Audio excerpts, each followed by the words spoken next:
اور آج کے دور میں خاص کر کے ہمارے سنیوں کے درمیان ایک عقیدہ پھیل رہا ہے، وہ یہ ہے کہ رافضی کا حضرت ابو بکر صدیق رضی اللہ تعالیٰ عنہ حضور کے پہلے خلیفہ، دوسرے خلیفہ حضرت عمر فاروق اعظم، تیسرے خلیفہ حضرت عثمان غنی، چوتھے خلیفہ حضرت علی۔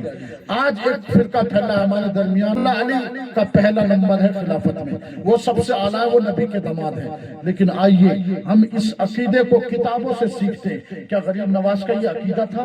کیا سرکار غوث پاک کا یہ عقیدہ تھا؟ سرکار غوث پاک نے اپنی کتاب غنیت الطالبین میں لکھا ہے، ارشاد فرمایا ہے صحابہ کی افضلیت پر کہ صحابہ میں کون کون افضل ہے، اس کی ترکیب کیا ہے، اور یہی مسلک اہل سنت کا ہے، اور یہی مسلک بریلی والوں کا ہے، یہی مسلک کچھوچا والوں کا ہے۔ جو مسلک غریب غوث پاک نے دیا وہی مسلک تمام علماء کا، ہم سنی مسلمانوں کا ہے۔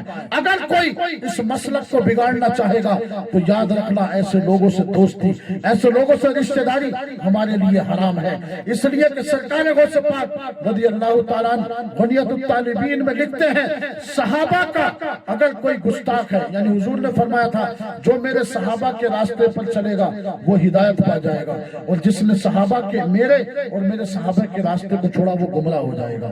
اب یہ سرکار غوث پاک نے غنیت الطالبین میں لکھا ہے جتنے بھی صحابہ ہیں حضور کے 1,24,000 صحابہ ہیں، 1,24,000 صحابہ میں سب سے افضل کون ہے؟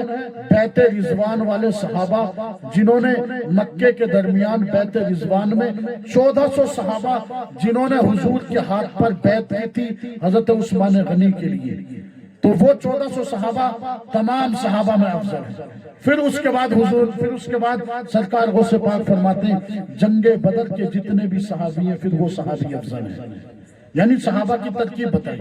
پھر اس کے بعد فرمایا کہ جنگ بدر کے صحابہ کے بعد صحابی میں افضل وہ صحابہ ہیں جو دار ارقم کے 40 صحابہ ہیں۔ سرکار غوث پاک نے یہ لکھا ہے کتاب میں اپنی، کسی کی باتوں میں آنے کی ضرورت نہیں ہے، میری یا کسی داڑھی والے کی ماننے کی ضرورت نہیں ہے، جو غوث پاک نے لکھا ہے اس کو ماننے کی ضرورت ہے۔ کیونکہ آج کے دور میں ہم نے بڑے بڑے ٹوپی داڑھی والے اور مولویوں کو بکتے ہوئے دیکھا ہے، لیکن ہم غوث پاک کی تعلیم کا کبھی سودا نہیں کرتے ہیں، اس لیے کہ ہم اعلیٰ حضرت کی تعلیمات اور سرکار ماہرہ کے آل رسول کی تعلیمات کے سچے پیروکار ہیں، ہم سچے پیروکار ہیں غریب نواز کی تعلیمات کے۔ سرکار غوث پاک نے فرمایا دار ارقم کے 40 صحابہ پھر سب سے افضل ہیں۔ پھر سرکار غوث پاک نے فرمایا ان کے بعد عشرہ مبشرہ یعنی وہ 10 صحابہ جن کو حضور نے جنتی کہا تھا پھر وہ صحابہ سب سے افضل ہیں۔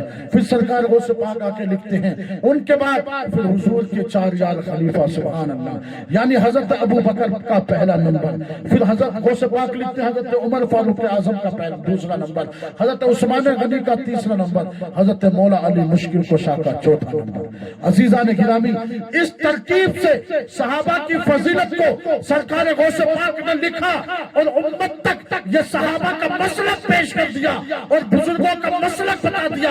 یاد رکھ لیں کوئی بھی مولانا، کوئی بھی مزار کا مجاور اگر غوث پاک کے اس مسلک سے ہٹ گیا تو سمجھو کہ وہ سنی مسلمان نہیں ہے، یا تو وہ وہابی ہے یا پھر وہ شیعہ اور مغابسی ہے۔ اس سرکار غوث پاک نے اس کو اپنی کتاب میں لکھا ہے غنیت الطالبین نے۔ اس سے بڑی کوئی بات نہیں ہوگی، اس سے بڑی تعلیم نہیں ہوگی جو سرکار غوث پاک نے ہم کو عطا فرمائی ہے۔